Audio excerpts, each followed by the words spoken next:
What's up, tribe? How you guys doing? Go ahead and hit that subscribe button, and I hope you like this video. This is going to be my rant and review, because I don't know if I can really call it a review, but this is going to be my rant and review for the Ariel O'Hara docu series that took place over on the Chasing Reality channel. Now, for those of you who follow my channel, I know I have some new people here. I am a big supporter of the Chasing Reality brand. They have a YouTube channel. I'll put the link in the chat. In the description if you don't know. But you can find them on YouTube under Chasing Reality. They do web-based reality series that focus on the LGBTQ community. And so there was a docu-series that dropped, a two-part. It's not long. It's a two-part docu-series, and they're an hour long, so it's not too long, but it's dealing with Barbie Bankrolls, aka Ariel O'Hara. If you follow Chasing Dallas, you know who Ariel O'Hara is. And when we met Ariel O'Hara on Chasing Dallas, we met her as a drag performer, even though she's trans, but listen, I'm not going down that road. But she's a drag performer, or was a drag performer, and a very talented seamstress. She has been able to take that talent and turn it into, she is sought out. Her sewing skills are sought after. She has a very big following when it comes to, of course, prom season and stuff like that. But also in the drag community, where she has made a lot of costumes for a lot of very well-known drag queens.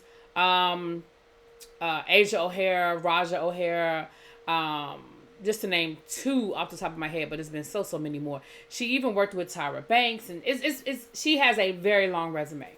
Well, when she came back for season 3 of Chasing Dallas, she expressed her interest in becoming a rapper. And a lot of us, myself included, was like, a rapper? Girl, you out here making dresses for the who's who, and you making money, and you getting your bag. Girl, who want to be a rapper? So I think this docuseries did a very good job of explaining that transition, and for us to really get to know Ariel, aka Barbie Bankrolls, Rose, on a different level. Now, I'm going to be honest with you. I love her music. From the first single that I heard, which was Run It Up, which I still bop to Run It Up, to her new EP that dropped last month.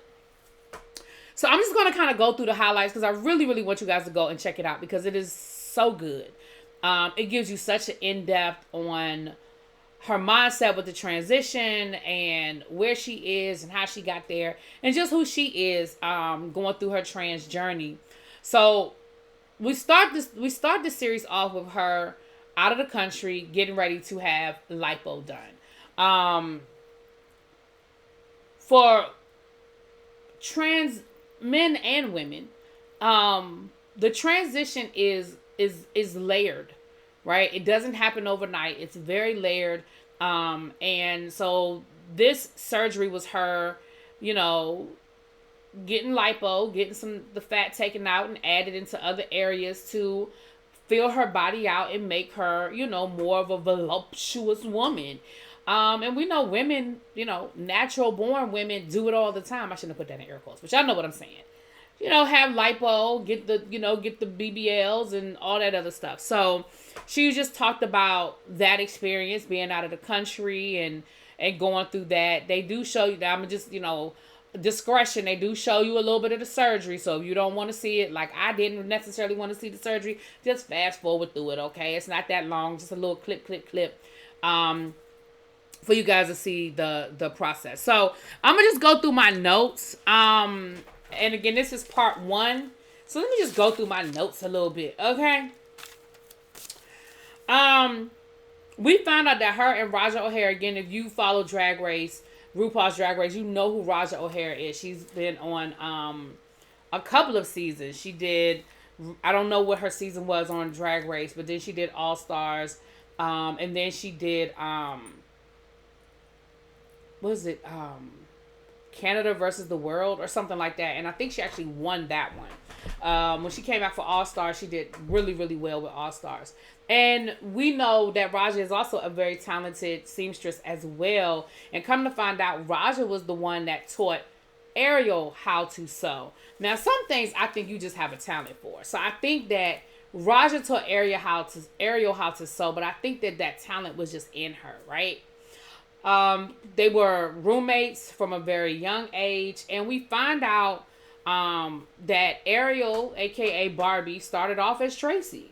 And she said that her name was originally supposed to be Anastasia because she was born around the time the Disney movie Anastasia came out, and all of the sonograms showed that she was going to be a girl. And so her mom had picked out a girl name for her, which was Anastasia. Of course, when she was born, I guess mama had to scramble and come up with a boy's name, and so her name was Tracy. And we actually saw pictures of Ariel before her transition, which, a lot of trans people don't always share that. And so that was definitely interesting to see her before her transition. And she just talked about going through, that time of and building her community around her and building her friends around her. We met her drag mother, whose name is Loretta. She says she has 2 drag mothers, and then of course she has her natural mom.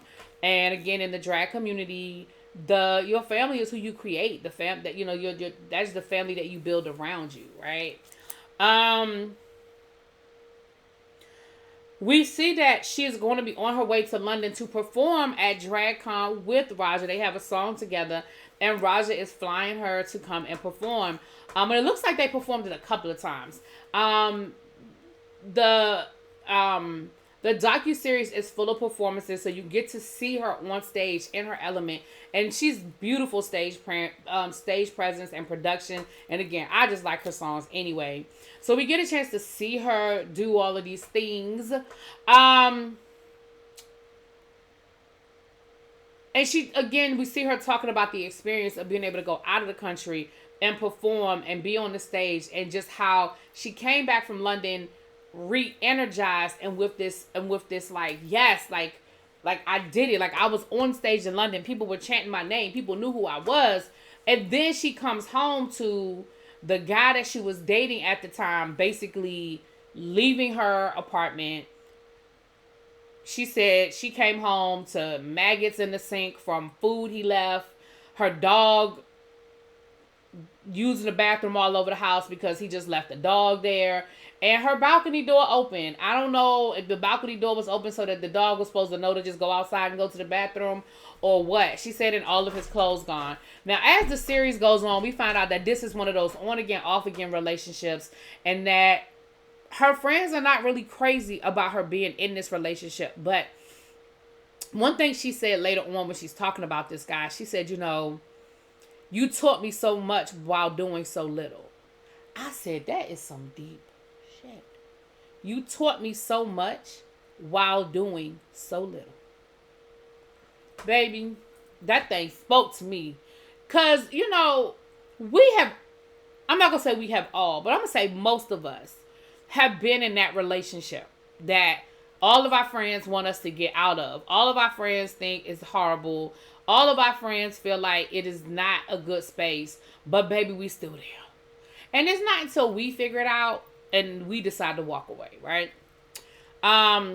We see her talking to her manager, Roger, and just telling him all these things, and her saying how, but I really feel like God has something for me. Like, I really feel like God is using me in this moment and in this time. And the things that I'm going through and the things that are coming out of my mouth is really what God is putting on me.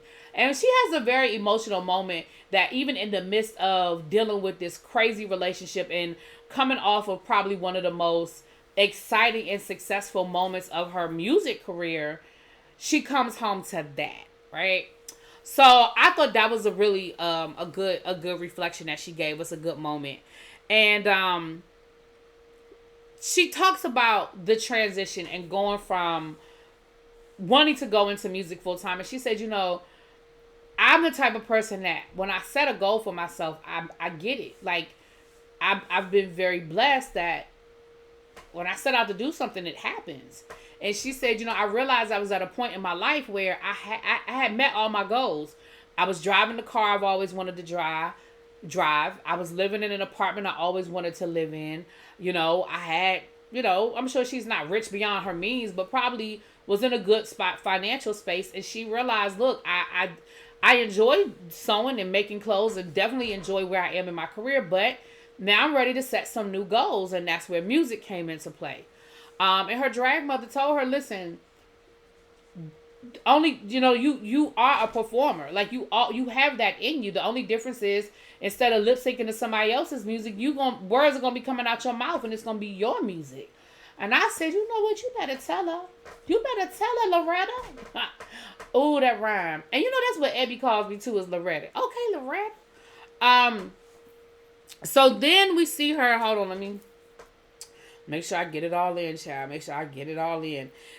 She also tells Roger, her manager, that she wants to create a team around her of all trans girls. She wants trans dancers. She said, makeup artists, stylists. She said, I want a trans lawyer, right, to handle my business. She said, I want to create a team of my people around me. She said, and of course, I want them to be people of color as well.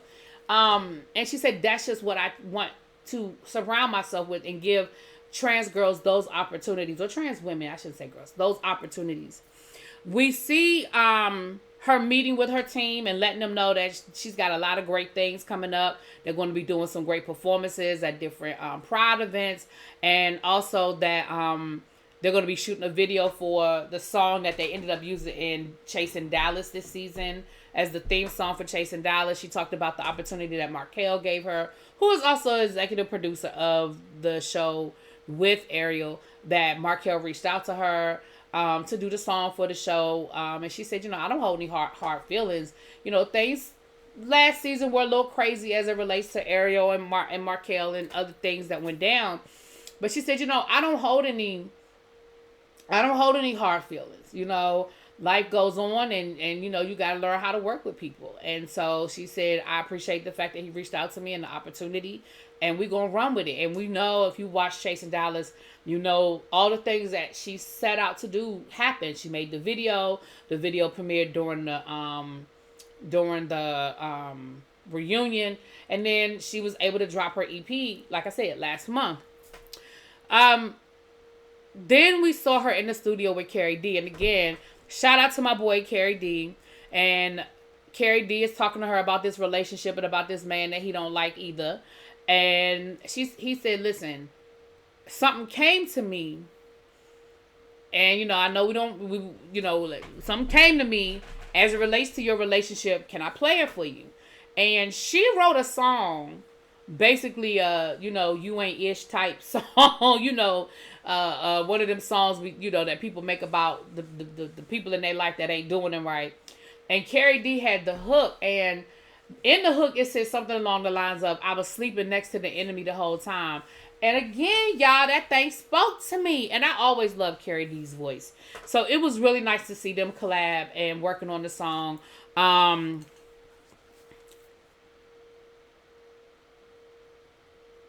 thought I wrote down the name of the song, but I didn't.